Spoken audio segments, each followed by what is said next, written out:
Pemirsa, siklus penanggulangan bencana meliputi 4 tahapan. Pertama, pencegahan dan mitigasi, selanjutnya kesiapsiagaan, tahap tanggap darurat, dan yang terakhir adalah tahap rehabilitasi dan rekonstruksi. Lalu bagaimana upaya mitigasi yang bisa dilakukan masyarakat di tengah tingginya potensi bencana terjadi di Indonesia? Dan apa upaya yang bisa dilakukan pemerintah untuk bisa meminimalisir dampak bencana?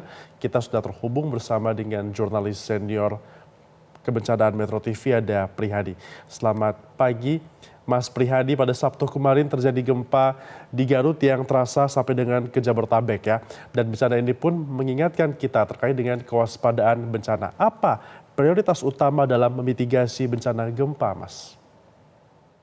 Ya, di antara sekian bencana yang terjadi di Indonesia atau yang dalam mungkin bencana gempa bumi yang sulit untuk bisa diprediksi.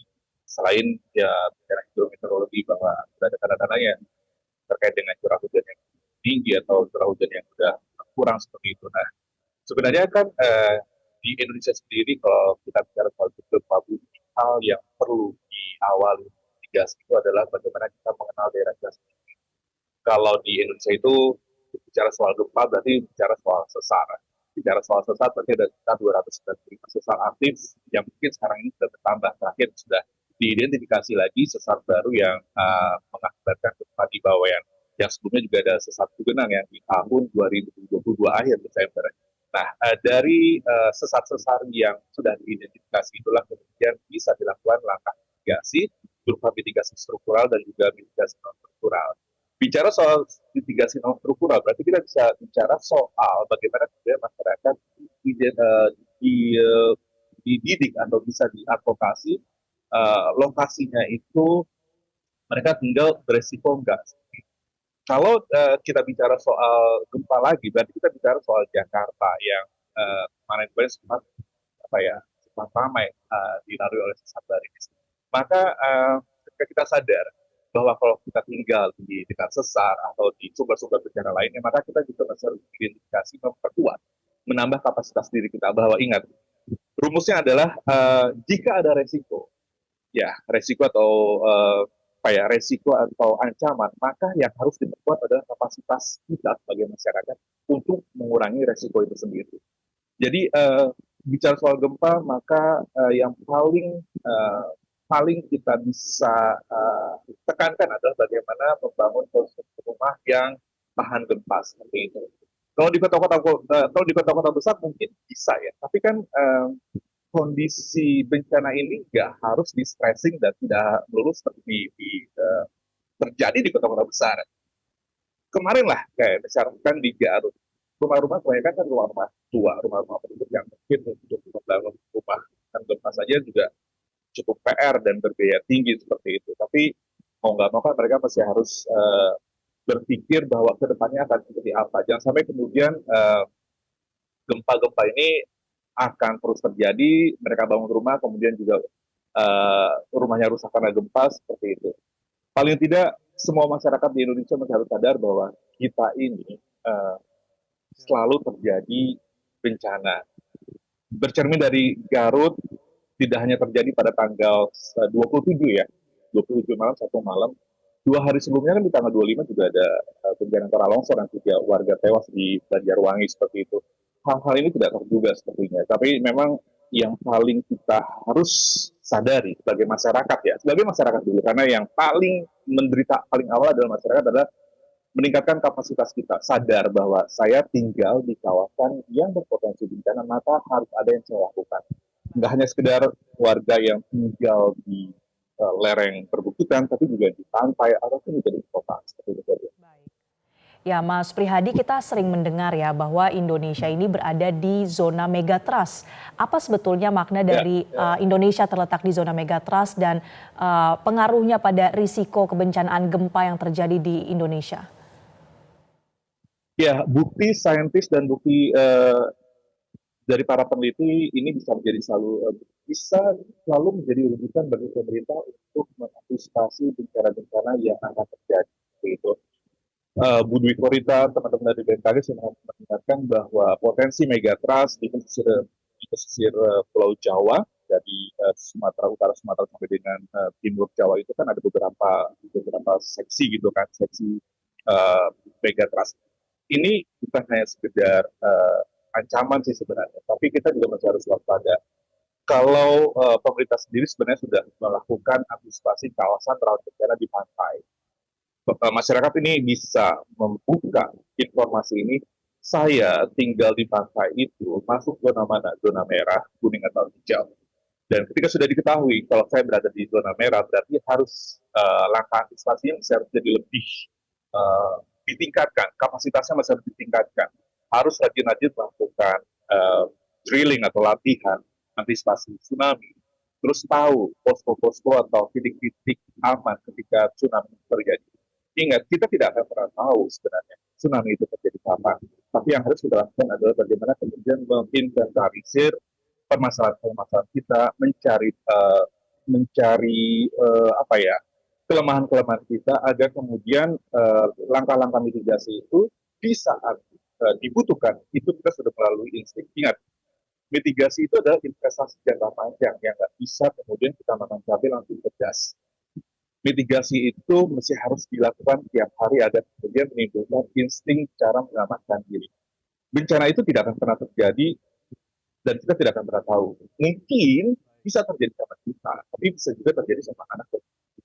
Jangan sampai kemudian ketika kita sebagai generasi yang sekarang mungkin Presiden Joko Widodo telah melakukan memberikan legacy terkait dengan rencana penanggulangan bencana 2045 gitu kan. Jangan sampai kemudian legacy-legacy ini dianggap sebagai angin lalu. Ini sebagai modal kita buat anak cucu kita. Jangan sampai kemudian kita jadi generasi berdosa membiarkan anak cucu kita tuh terdampak oleh bencana tsunami. Jangan sampai kemudian data-data ilmuwan terkait dengan megatrust di pesisir selatan Pulau Jawa itu berlalu begitu saja. Ingat, sekali lagi mitigasi itu merupakan investasi jangka panjang. Kita masih harus terus drill, terus harus meningkatkan kapasitas kita sebagai masyarakat, terutama masyarakat di pesisir. Jangan sampai kemudian abai, jangan sampai kemudian kita menyalahkan pemerintah. Gimana nih mitigasi pemerintah segala macam? Pemerintah sudah memberikan begitu banyak pancing berupa daerah-daerah dengan teknologi-teknologi yang tinggi, kemudian juga telah melakukan pemetaan-pemetaan sesat segala macam itu dimanfaatkan oleh pemerintah kabupaten bahkan masyarakat sendiri, terutama masyarakat pesisir. Seperti itu. Ya, Mas Priyadi, kalau kita lihat dalam tiap bencana pasti yang menjadi korban biasanya adalah permukiman yang rusak seperti itu. Nah, untuk melihat hal ini, bagaimana Anda bisa melihat upaya pemerintah ini sejauh ini untuk bisa memastikan agar keamanan baik itu dari fasilitas umum maupun permukiman warga khususnya di wilayah yang rawan bencana ini bisa benar-benar diperhatikan agar mitigasinya bisa maksimal di sana, Mas? Ya, jangan terlalu ngambil banyak provinsi. Nanti kita tinggal di Jakarta nih misalnya Febrian ya, Marcel. Di Jakarta itu sebenarnya yang kalau kita bicara soal bagaimana pemerintah mengassessment kualitas gedung-gedung yang ada di Jakarta. Pemerintah DKI Jakarta itu sebenarnya sudah ada ya yang namanya Satgas Terpadu untuk mitigasi risiko bencana. Nah, mereka tuh dibentuk untuk kemudian mengassessment gedung-gedung mana nih yang rawan rawan gempa gitu kan, terdapat gempa. Dan itu juga ada programnya namanya kalau saya tidak lupa itu namanya Sidu Tagami. Nah, program-program ini mungkin juga bisa diimitasi oleh provinsi-provinsi yang lain. Bagaimana kemudian Pemprov DKI Jakarta melakukan langkah mitigasi, langkah pencegahan agar pada saat gempa terjadi itu dapat meminimalisir dampak yang terjadi. Memang baru di pertengahan tahun 2023 ya kalau saya tidak salah, tapi paling tidak ini juga harus kita apresiasi langkah-langkah dari pemerintah Provinsi DKI Jakarta terkait dengan Satgas Terpadu mitigasi risiko bencana, terutama untuk assessment kualitas gedung. Yang PR-nya mungkin adalah yang perlu diprioritas ini gedung-gedung bertingkat, apartemen atau sekolah. Itu yang juga masih harus dikawal nih. Kita sebagai media, pemerintah provinsi sudah punya nih satgas soal mitigasi risiko gempa, tapi yang mau di stressing atau yang yang mau ditekankan diprioritaskan untuk diperiksa ini adalah gedung-gedung bertingkat atau gedung-gedung apartemen yang penghuninya 24 jam atau gedung sekolah yang merupakan aktivitas sosial seperti itu. Kalau soal gedung-gedung bertingkat mungkin dari segi pembangunan, dari segi arsitektur sudah memikirkan soal dampak gempanya gitu kan. Tapi bagaimana dengan apartemen yang justru ditinggali selama 24 jam atau mungkin sekolah yang di apa ya diisi aktivitasnya oleh belajar mengajar seperti itu. Sekali lagi ini mungkin bisa juga ditiru oleh provinsi lain yang dilakukan oleh provinsi DKI Jakarta saat ini. Febrian. Iya. Hmm, Mas Prihadi, selain berbicara soal gempa, Ya, kita juga ingin berbicara soal bencana hidrometeorologi karena BMKG kan memprediksi ya. masih ada potensi cuaca ekstrim begitu walaupun sedang masa peralihan. Nah, terkait dengan bencana seperti banjir dan longsor, apa antisipasinya? ya, tadi di awal saya mengatakan bahwa di antara bencana-bencana yang terjadi, bencana hidrometeorologi itu sebenarnya bencana yang amat sangat bisa diprediksi terjadi kapan.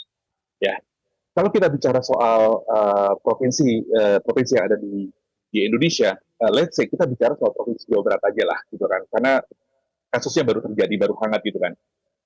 Garut di tanggal 27 itu gempa. Di tanggal 25 itu terjadi tanah longsor di Banjarwangi. 3 warga meninggal dunia. Sebenarnya, Febrian sama Marcelina, Indonesia itu pemerintah itu sendiri sebenarnya sudah merancang indeks risiko bencana Indonesia. Tiap-tiap provinsi itu ada. Dan mereka tuh tiap-tiap provinsi itu memiliki rankingnya sendiri-sendiri. Jawa Barat itu statusnya sedang. Nah, melihat dari data-data statistik, data-data geografis, ya Jawa Barat itu sebenarnya cukup unik. Karena kan kalau kita bisa melihat peta Jawa Barat itu di tengah itu ada pegunungan kan, pegunungan sampai di selatan. Kemudian di utaranya itu dataran rendah. Memiliki hutan konservasi, hutan lindung, hutan produksi, kemudian juga dialiri 40 sungai, curah hujannya 2.000 sampai 4.000 mm per year, itu cukup beresiko. Nah, hal-hal data-data statistik itulah yang harus menjadi bekal buat pemerintah-pemerintah selanjutnya. Kita bisa beri contoh Jawa Barat. Kemarin Sumatera Barat, pesisir selatan juga banjir bandang seperti itu. Karena memang indeks risiko bencana mereka itu juga cukup sedang juga seperti itu kan. Ini bisa dilihat ya. Jadi mungkin ini bisa juga menjadi PR buat pemimpin-pemimpin selanjutnya yang di bulan November akan pilkada kayak gitu kan. Mungkin bisa stop untuk berantas korupsi 100 hari ke depan, proyek-proyek 100 hari ke depan. Yang harus mereka pelajari adalah saya masih harus paham betul indeks resiko bencana Indonesia di provinsi saya itu sendiri. Jangan sampai kemudian, ingat, bencana itu adalah menghambat pembangunan. Jangan sampai kemudian hanya cukup nyaman dengan dana siap pakai, kemudian bantuan-bantuan segala macam. Tapi itu justru menghambat.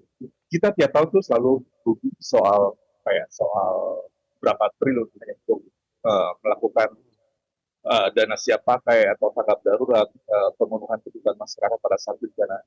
Paling tidak sekali lagi konsentrasi politik di pilkada November ini bisa menjadi trigger agar kemudian pemimpin daerah bisa paham letak kelemahan saya adalah bencana. Maka saya masih harus paham betul tuh uh, bulan Januari karakteristik bencana saya di Jawa Barat itu apa sih, Februari itu apa sih, itu bisa dipelajari dan itu ada bukunya. Jangan sampai kemudian anggaran-anggaran pemerintah daerah itu hanya sekedar rutinitas bencana, menutupi kerugian bencana, menutupi kebutuhan masyarakat yang terdampak bencana. Enggak, tapi paling tidak 100 hari program itu mereka masih harus belajar. Kalau perlu di training di BNPB, memahami betul indeks risiko bencana saya apa, kemudian apa yang masih harus saya tekankan, meningkatkan kapasitas masyarakat di daerah saya seperti apa. Jangan sampai kemudian sekali lagi, bencana itu menghambat pembangunan. Karena lagi-lagi, mengingat dari Rakernas kemarin di BNPB bahwa paling tidak itu ada hal-hal yang masih harus dipatuhi. 5 poin yang disampaikan oleh Wapres kemarin pada saat Rakernas BNPB di Bandung, meningkatkan kapasitas masyarakat itu adalah sangat penting dan mengelola masyarakat itu juga sangat penting. Dan yang tidak kalah menjadi penting adalah jangan sampai kemudian dana-dana itu digunakan timpang tindih untuk melakukan sekedar pemberantasan atau penanganan kebencanaan seperti itu. Ingat, kita masih ada tahun 2045 di mana Indonesia itu 100 tahun merdeka. Jangan sampai kemudian 100 tahun merdeka itu kita masih gagap terhadap bencana. Marcel, Febrian. Oke, diperlukan koordinasi bagi semua pihak ya untuk bisa meningkatkan kualitas dan juga kesadaran dari masyarakat kita dan juga pemerintah agar bisa memitigasi bencana dan menghadapi bencana ke depan. Terima kasih, jurnalis senior kebencanaan Metro TV Prihadi sudah bergabung bersama kami. Ya, silakan. Febrian, satu lagi, media juga jangan sampai hanya tugasnya reaktif, ya reaktif, tapi juga masih harus menjadi program-program yang terus mengedukasi agar kemudian bangsa kita bisa tanggap darurat dan di 2045 kita bebas dari gagap bencana. Seperti itu aja sih, Febrian. Baik, tentunya seperti Metro TV yang selalu mau menghadirkan terkait dengan mitigasi bencana seperti ini. Terima kasih jurnalis senior kebencanaan Metro TV Prihadi sudah bergabung bersama kami dalam Metro Pagi Prime Time. Jelajahi cara baru mendapatkan informasi.